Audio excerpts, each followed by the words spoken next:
السلام علیکم ورحمۃ اللہ وبرکاتہ۔ آج کے خطبے کا عنوان ہے وقت اور دولت۔ الحمدللہ والصلاۃ والسلام علی رسول اللہ، اما بعد۔ یقیناً تمام تعریفیں اللہ کے لیے ہیں، ہم اس کی تعریف بیان کرتے ہیں، اسی سے مدد کے طلبگار ہیں اور اپنے گناہوں کی بخشش بھی اسی سے مانگتے ہیں، نفسانی اور برے اعمال کے شر سے اسی کی پناہ چاہتے ہیں۔ جسے اللہ تعالیٰ ہدایت عنایت کر دے اسے کوئی بھی گمراہ نہیں کر سکتا، اور جسے وہ گمراہ کر دے اس کا کوئی بھی رہنما نہیں بن سکتا۔ میں گواہی دیتا ہوں کہ اللہ کے سوا کوئی بھی معبود برحق نہیں، وہ یکتا ہے، اکیلا ہے، اس کا کوئی شریک نہیں۔ اور میں یہ بھی گواہی دیتا ہوں کہ محمد صلی اللہ علیہ وسلم اللہ تعالیٰ کے بندے اور اس کے آخری رسول ہیں۔ اللہ تعالیٰ آپ پر، آپ کی آل پر اور تمام صحابہ کرام پر ڈھیروں درود و سلامتی نازل فرمائیں۔ اے اللہ کے بندو، تقوی الہی اختیار کرو اور زندگی گزارنے سے پہلے دل کھول کر بندگی کر لو، اپنی بات کو اپنے عمل سے ثابت کر دکھاؤ، کیونکہ انسان کی حقیقی زندگی وہی ہے جو اللہ تعالیٰ کی اطاعت میں گزر جائے۔ عقل مند وہی ہے جو اپنے آپ کو جانچ لے اور موت کے بعد کی تیاری رکھے۔ وہ شخص عاجز ہے جو چلے تو اپنے نفس کے پیچھے، لیکن امیدیں اللہ تعالیٰ سے لگائے۔ اے اللہ کے بندو، راہ الہی پر ڈٹ جائیں اور اللہ تعالیٰ کا قرب حاصل کریں، کیونکہ عبادت پر استقامت نیکیاں قبول ہونے کی علامت میں شامل ہے۔ اللہ تعالیٰ کے ہاں اللہ تعالیٰ کا قرب حاصل کرنے کے لیے فرائض کی پابندی سے بڑھ کر کوئی عمل محبوب نہیں۔ بندہ نفل عبادات کے ذریعے قرب الہی کی جستجو میں لگا رہتا ہے، یہاں تک کہ اللہ تعالیٰ اس سے محبت کرنے لگتا ہے۔ جو شخص اللہ تعالیٰ کے ایک بالشت قریب ہو تو اللہ تعالیٰ اس کے ایک ہاتھ قریب ہو جاتا ہے، اور جو شخص اللہ تعالیٰ کے ایک ہاتھ قریب ہو تو اللہ تعالیٰ اس کے ایک گز قریب ہو جاتا ہے، اور جو اللہ تعالیٰ کے پاس چل کر آئے تو اللہ تعالیٰ اس کے پاس دوڑ کر آتا ہے۔ اس لیے فرائض کی پابندی کرو، قرآن کریم کو مت چھوڑو، قیام اللیل اور گرمیوں میں بھی روزے رکھنے کا اہتمام کرو۔ حضرت سفیان بن عبداللہ ثقفی رضی اللہ تعالیٰ عنہ کہتے ہیں کہ میں نے کہا، اللہ کے رسول، مجھے اسلام کے متعلق ایسی بات بتلائیے کہ آپ کے بعد کسی سے کچھ نہ پوچھوں۔ تو آپ صلی اللہ علیہ وسلم نے فرمایا، تم کہو میں اللہ پر ایمان لایا اور پھر اس پر ڈٹ جاؤ۔ اے اللہ کے بندو، وقت اور دولت دونوں کی یکساں حفاظت کرنی پڑتی ہے۔ ان دونوں کو صرف کرنے کے لیے میانہ روی اور سوچ و بچار سے کام لینا پڑتا ہے۔ تاہم دولت کو جمع اور ذخیرہ کرنا ممکن ہے، بلکہ اس میں افزودگی یا بڑھوتی بھی ہو سکتی ہے، لیکن وقت میں یہ سب کچھ نہیں ہوتا۔ اس لیے زندگی کا ایک منٹ اور لمحہ گزر جانے کے بعد کبھی بھی واپس نہیں آئے گا، چاہے آپ اس کو واپس لانے کے لیے دنیا بھر کی دولت خرچ کیوں نہ کر دیں۔ پھر چونکہ وقت موت تک میسر ہے، یعنی آپ کے پاس آپ کا وقت موت تک ہے، ہر شخص کی عمر متعین کی جا چکی ہے، اس میں کسی قسم کی تقدیم و تاخیر ممکن نہیں، اور وقت کی قیمت اس میں کیا کیا جانے والا کام متعین کرتا ہے۔ تو ہر انسان پر یہ واجب ہو جاتا ہے کہ اپنے وقت کا خیال کرے، اسے خوب اچھے طریقے سے کام میں لائے، وقت تھوڑا ہو یا زیادہ اس کے استعمال میں کوتاہی کا شکار نہ ہو۔ اے اللہ کے بندو، زندگی چند دنوں کی ہے، موت تک وقت بہت مختصر ہے۔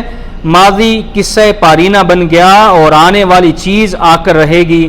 زندگی کا ہر لمحہ نیکیاں کرنے کا موقع ہے، زندگی کا ہر لمحہ نیکیاں کرنے کا موقع ہے، اس لیے نیکی سر انجام دینے کے لیے کوتاہی کا کوئی موقع نہیں۔ زندگی کا ہر لحظہ امتحان اور آزمائش ہے، لہذا خامی یا تاخیر کی بھی کوئی گنجائش نہیں۔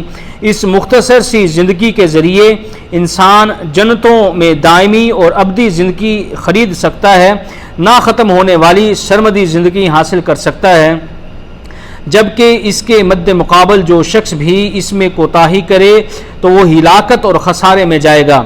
اس لیے عقل مند کو چاہیے کہ اپنی زندگی کی اہمیت پہچانے، اپنے معاملات کی بدولت ملنے والا فائدہ جانچ لے اور پہلے ایسے معاملات پر توجہ کرے جن کا بعد میں ادراک ممکن نہ ہو، کیونکہ بسا اوقات ان کے چوک جانے سے انسان تباہ ہو جاتا ہے۔ اے اللہ کے بندو، آپ جو زندگی گزار رہے ہیں یہ ذہنی سکون، حقوق کی ادائیگی، معافی تلافی سمیت مستقل قریب اور بعید کی تیاری کا نادر موقع ہے۔ یہ زندگی ذمہ داریوں اور واجبات سے پہلو تہی، حق تلفی، لہو و لعب میں غرق ہونے، نفس پرستی کے انبار لگانے اور اپنے کندھوں پر گناہوں کا بوجھ اٹھانے کے لیے نہیں ہوتی۔ اس لیے اپنے اہل خانہ اور اولاد کے بارے میں اللہ سے ڈریں، انہیں وقت کی اہمیت سکھلائیں، وقت کو مفید سرگرمیوں میں صرف کرنے کی ترغیب دیں، حصول علم یا کسی فن کے سیکھنے میں اسے صرف کریں۔ مثال کے طور پر حلال روزی کے لیے اسے استعمال میں لائیں، اللہ ذوالجلال کی عبادت میں اسے صرف کریں، اور یہی حقیقی معنوں میں مردانہ تربیت ہے۔ اے اللہ کے بندو، یقیناً اللہ تعالیٰ تم سے تمہاری زندگی کے بارے میں پوچھے گا کہ کہاں گزاری، اسی لیے اس وقت تک بندے کے قدم ہل نہیں سکیں گے قیامت کے دن جب تک اس سے قیامت کے دن 4 سوال نہ کر لیے جائیں کہ جوانی کہاں گزاری، زندگی کہاں ختم کی، مال کہاں سے کمایا اور کہاں خرچ کیا، اور علم حاصل کر کے اس پر کتنا عمل کیا۔ لہذا ہر شخص اپنے آپ سے لازمی استفسار کرے کہ جب اس سے یہ سوال پوچھا جائے گا تو اس کے ذہن میں اس کا کیا جواب ہوگا، وہ کون سا ایسا عمل ہے جو اس نے اپنی جوانی اور زندگی کے ایام میں کیا اور اس سوال کے جواب میں اس عمل کو پیش کر سکے۔ اس لیے اللہ کے بندو، اس سوال کا جواب تیار رکھو اور جواب بھی صحیح تیار کرو۔ اللہ کے بندو، عقل مند اس بات کو پسند نہیں کرتا کہ اس کی سانسیں چلتے ہوئے اس کی عمر کو فضول ضائع کر دیں، اور وہ اپنے ان قیمتی لمحات کو دنیاوی یا دینی اعتبار سے استعمال میں نہ لائے۔ وہ یہ بھی سمجھتا ہے کہ فراغت بہت بڑی نعمت ہے، بشرطے کہ اسے صحیح استعمال میں لایا جائے، اور اگر اسی کا استعمال غلط ہو تو یہی فراغت بہت بڑی زحمت بھی بن جاتی ہے۔ سیدنا ابن عباس رضی اللہ عنہما کہتے ہیں کہ رسول اللہ صلی اللہ علیہ وسلم نے فرمایا، 2 نعمتیں ایسی ہیں جن کے متعلق بہت سے لوگ دھوکے میں ہیں، اور وہ 2 چیزیں، ایک صحت اور دوسری فراغت ہے۔ اس لیے وقت ضائع کرنا دینی اعتبار سے غبن اور عیب ہے، یہ کمزور عقل اور پاگل پن کی علامت ہے۔ بہت سے لوگ وقت ضائع کرنے میں مبتلا ہیں، اس لیے خود بھی وقت ضائع کرنے سے بچیں اور اپنے ماتحت افراد کو بھی بچائیں۔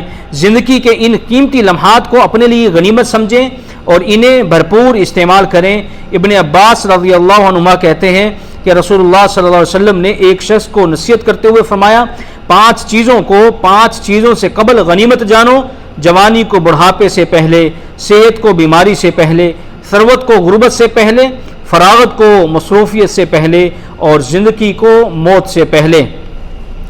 اے تربیت کرنے والو، فضول خرچی اور گناہوں کے بغیر سیر و تفریح، لطف اندوزی اور آرام کرنے میں کوئی حرج نہیں ہے۔ نیز تفریحی سرگرمیوں کے دوران یہ بھی ملحوظ خاطر رہے کہ حقوق اور واجبات کی ادائیگی میں کمی نہ آئے، تو یہ جائز اور مباح تفریحی سرگرمیوں میں شامل ہیں۔ اس سے انسان ایک بار پھر تر و تازہ اور چاق و چوپند ہو جاتا ہے۔ اے اللہ کے بندو،